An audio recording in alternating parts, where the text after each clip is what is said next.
Hello friends, आज का हमारा टॉपिक है एग्जाम के डर से बाहर कैसे निकलें। How to overcome exam phobia. परीक्षा का नाम आते ही ज्यादातर विद्यार्थी डरने लग जाते हैं और यह स्वाभाविक भी है। डर आपका दोस्त होता है, यह आपको एक मैसेज देता है कि आपको और तैयारी करने की जरूरत है। तैयारी के बावजूद भी यदि आप भयभीत रहते हैं, तनाव में रहते हैं, तो यहां पे आपको सुधार करने की जरूरत है। तो मैं आपको 6 पॉइंट बताऊंगा जिससे आप परीक्षा के डर से बाहर आ सकते हैं। नंबर 1, अच्छी तैयारी कीजिए।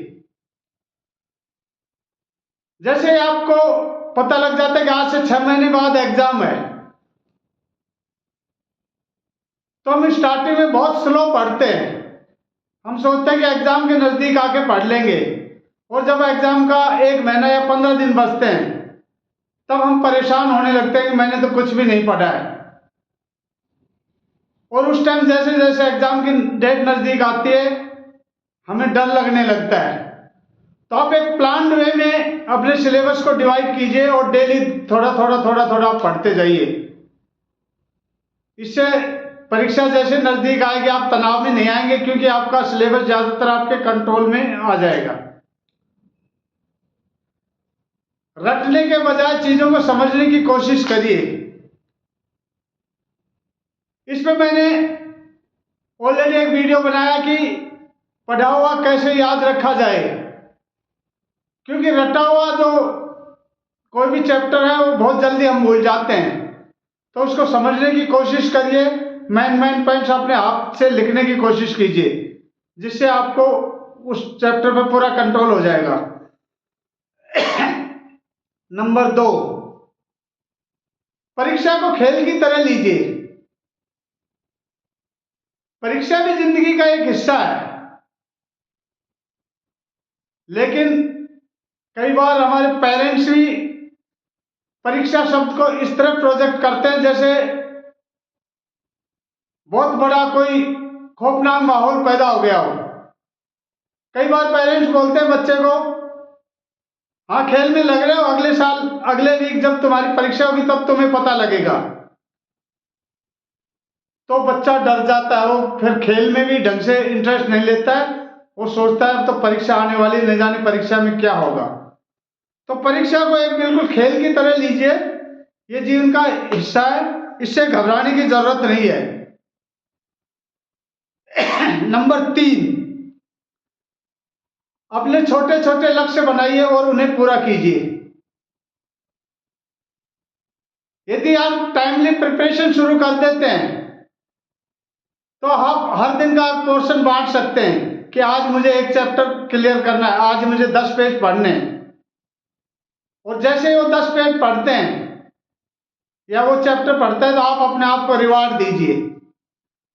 आप अपनी पसंद की कोई पिक्चर देख सकते हैं या अपने पसंद की भोजन खा सकते हैं।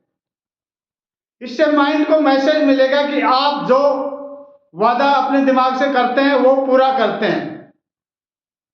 तो माइंड कहेगा कि he is the man of commitment, और आपका कॉन्फिडेंस लेवल बढ़ जाएगा।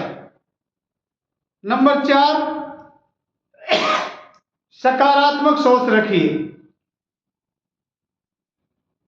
आप कोई भी काम करते हैं तो अपने आप से कहते रहिए कि मैं कर सकता हूं, I can do it, I can do it. कभी कभार जीवन में असफल भी हो जाते हैं, तो असफलताओं से हमें सीखने की जरूरत है।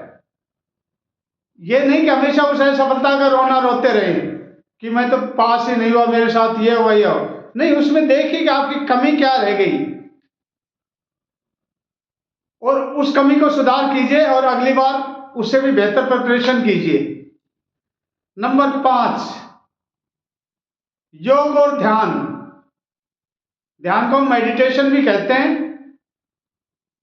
रोज कम से कम 15-20 मिनट आप योग और मेडिटेशन पे दीजिए। किसी शांत जगह में बैठकर लंबी गहरी गहरी सांस खींचिए ये आपको